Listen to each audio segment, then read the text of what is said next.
ಎಲ್ಲರಿಗೂ ನಮಸ್ತೆ. ಪಾಲಕ್ ಮತ್ತು ಸೋಯಾ ಯೂಸ್ ಮಾಡಿಕೊಂಡು ಒಂದು ರೈಸ್ ಬಾತ್ ಮಾಡ್ತಿದ್ದೀನಿ. ನಾನಿಲ್ಲಿ ಹಸಿಮೆಣಸಿನ್ಕಾಯಿ, ಪುದೀನ, ಕೊತ್ತಂಬರಿ ಸೊಪ್ಪು, ಸ್ವಲ್ಪ ಕಾಯಿ ತುರಿ, ಒಂದು ಗಡ್ಡೆಯಷ್ಟು ಬೆಳ್ಳುಳ್ಳಿನ ಮಿಕ್ಸಿ ಜಾರ್ಗೆ ಹಾಕ್ಕೊಂಡಿದ್ದೀನಿ.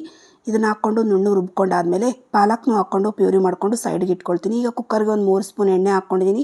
ಪಲಾವ್ ಸಾಮಾನೆಲ್ಲ ಬರುತ್ತಲ್ಲ ಅದನ್ನೆಲ್ಲ ಹಾಕ್ಕೊಂಡು ಫ್ರೈ ಮಾಡ್ಕೊಂಡಾದಮೇಲೆ ಒಂದು ಗಡ್ಡೆಯಷ್ಟು ಈರುಳ್ಳಿನ ಹಾಕ್ಕೊಂಡು ಚೆನ್ನಾಗಿ ಫ್ರೈ ಆದಮೇಲೆ ಇದಕ್ಕೆ ರುಬ್ಬಿರೋಂಥ ಮಸಾಲ ಹಾಕ್ಕೊಳ್ತೀನಿ. ಇದನ್ನು ಚೆನ್ನಾಗಿ ಫ್ರೈ ಮಾಡ್ಕೋಬೇಕು, ಎಣ್ಣೆ ತೇಲೋವರೆಗೂ ಫ್ರೈ ಮಾಡಿಕೊಂಡು ಆಮೇಲೆ ಪಾಲಕ್ ಪ್ಯೂರಿ ಹಾಕ್ಕೊಳ್ತೀನಿ.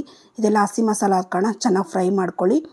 ಹಾಗೆಯೇ ಸೋಯಾನ ನೀರು ಹಿಂಡ್ಬಿಟ್ಟು ಇದಕ್ಕೆ ಸೇರಿಸ್ಕೊಳ್ತೀನಿ. ಇದೆಲ್ಲ ಹಾಕ್ಕೊಂಡು ಒಂದು 2 ನಿಮಿಷ ಫ್ರೈ ಆದಮೇಲೆ ಇದಕ್ಕೆ ನಾನು ಒಂದು 2 ಸ್ಪೂನಷ್ಟು ಮೊಸರು ಹಾಕ್ಕೊಳ್ತೀನಿ. ಇದನ್ನೆಲ್ಲ ಹಾಕ್ಕೊಳ್ಳಿ, ಟೇಸ್ಟ್ ಚೆನ್ನಾಗಿ ಬರುತ್ತೆ.